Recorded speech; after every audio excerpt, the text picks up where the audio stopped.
So I think that the internet did us wrong by telling us that we did not need to trellis the variety of blackberries that we had, so we didn't. And what happened was all the berries flopped over, all the grass grew all in there, and it was a giant mess. So today, we're gonna be rescuing those blackberries out from the grass. We're gonna build them a brand new trellis, and let's see how it goes. Let's do this.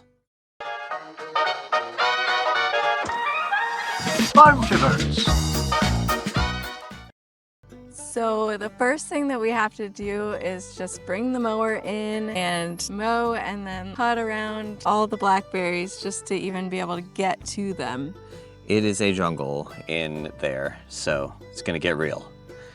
Once we do that, once we can actually see the blackberries and get to the blackberries, then it's time to start building the trellis. We have a system that we use to build our trellises. We use 8-foot long, 5-inch diameter wooden posts. We bury those. We use a post hole digger. It's really more of a manual auger. And we find that our soil has a little more clay, especially once you get down past the topsoil. And that, that works really well for going through clay, for going through rocky soil, right? Much easier than these guys, like your traditional post hole diggers. So we're aiming for our posts to be about 5.5 feet from the ground, tall. Tall. And so that meant we had to dig about 2.5 feet down into the ground, which was not easy. That is, you can put away your pocket calculators. That is the correct math. Thank you. Yeah, it takes a little bit of time, but it's fun work. And usually the kids help out. As soon as we break out the auger, the kids all want to turn, so that also slows it down. Yeah. In between the wooden posts, every 6 feet, so that we don't have to, because wooden posts are among the more expensive pieces of this project. So in between the wooden posts, we use T-posts. That way the wire doesn't sag, it gets held in place every 6 feet, but we're not sinking super expensive wooden posts every 6 feet and making this project not only very expensive, but also a giant pain, because you have to dig all these 2.5 foot deep holes. Yeah. So we're aiming for 2 posts, 2 T-posts in between with our wire strung across. Yep, 18 feet. You are the math guy. 3 sections of 6, that's 2 wooden posts, 2 T-posts. Yep. There you go. That's division, kids. The reason why this project is important to me is because I learned last year that if things are too messy and chaotic and hard to get to, then the kids are more reluctant to come out here and harvest. And I really don't want them to be reluctant, because I think one of the more magical things about homesteading is watching the kids wake up and just tear out of the house, headed toward the berry patch to eat as much as they want. It's kind of like the opposite feeling that you get when you buy the little package of organic berries from the grocery store for like $5 and you watch the kids just devour them in 2 seconds. And that feeling where you're like, oh, that was a lot of money. And you're done in 2 seconds. It's the opposite feeling of that, just watching your kids come out to the berry patch and just eat to their heart's content. And so I really want to make it as easy as possible for them.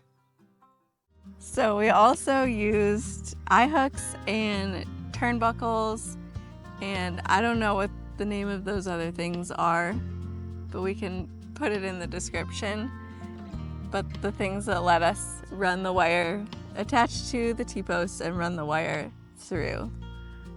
Do you know what that's called? Oh no, I don't know what those are called. I was like, what things are you talking about? Yeah, those things. The turnbuckles will allow us to tighten the wire that's running across, so they shouldn't sag, and even if they do over time, we'll be able to tighten it more. Yep. Yeah.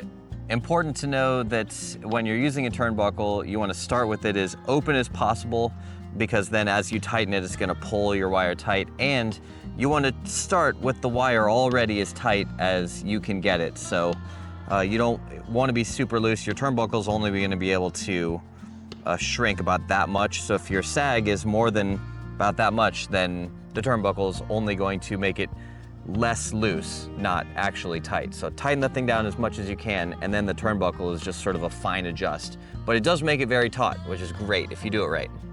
I like a taut wire. All right, that's we'll file that one under good to know.